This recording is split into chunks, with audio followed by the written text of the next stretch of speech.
nuestra historia continúa. Esta vez pues nosotros seguimos experimentando nuestra vida para poder llegar a seguir triunfando en la vida. Recuerden no olvidarse suscribir y dejar sus comentarios en todas nuestras redes sociales.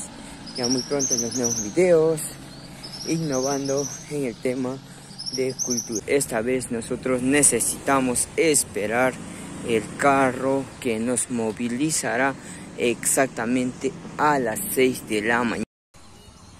Mis amigos, nuevamente con ustedes. Ahora sí vamos a esperar el bus, el cual que nos vamos a enrumbar en la ciudad de Masa Mari. Claro que sí, ahora estamos aquí en lo que es el lugar de Satipo, y con eso nosotros nos enrumbaremos a la ciudad de Masa Mari. Vamos a ir a buscar el bus, de hecho ya acaba de llegar, entonces tenemos el privilegio de poder formar parte de de los estudiantes. Pues solamente agradecer por el trabajo que se viene realizando para que de esa manera podemos seguir nosotros como estudiantes mejorando en todo ámbito para la mejora en nuestra sociedad. Estamos a punto de subir al bus, de hecho acaba de llegar en estos mismos momentos.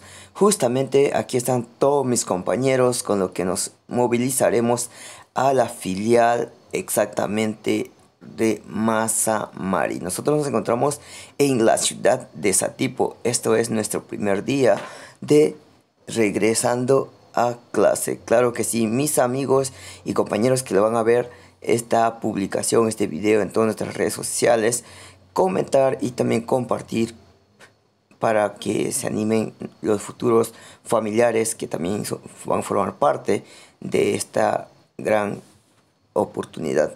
Esto es el carro que nos está movilizando y claro que sí, aquí adentro, aquí están los compañeros, y ahora nos movilizaremos un aprox de media hora de Satipo a Masa Mari.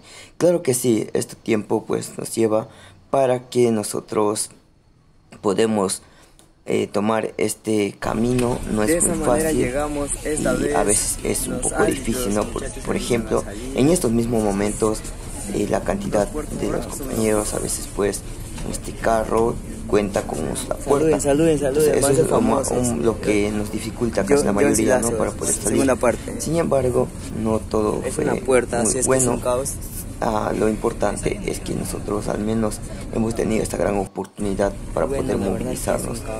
Y así decidimos bajar del carro a pesar de todo este tráfico humano que está habiendo. Y todo caballero ahí pidiendo a una de mis compañeras a que ella puede salir para que de esa manera podemos tomar este orden. Y pues la verdad estoy súper agradecido esta gran oportunidad que me brinda de poder ser estudiante de la universidad. Y claro, ahí empezamos nuestro primer día y fue algo nuevo, algo motivador el poder trabajar de esta manera con los jóvenes, pues algunos que son nuevos, que recién están llegando, en este caso al campus universitario, de manera presencial. Claro que sí, aquí nosotros ya llegamos al campus universitario y justamente esto es el carro que ustedes pueden observar, y ahí está también el letrero, como pueden ver, de la filial Satipo Juan Santos Atahualpa. Claro que sí, nuestros compañeros aquí también están ya bajándose del carro, y pues lo único que nos espera continuar. Claro que sí, esta historia continuará. Siempre nosotros somos los reporteros. Bendiciones a cada uno de ustedes.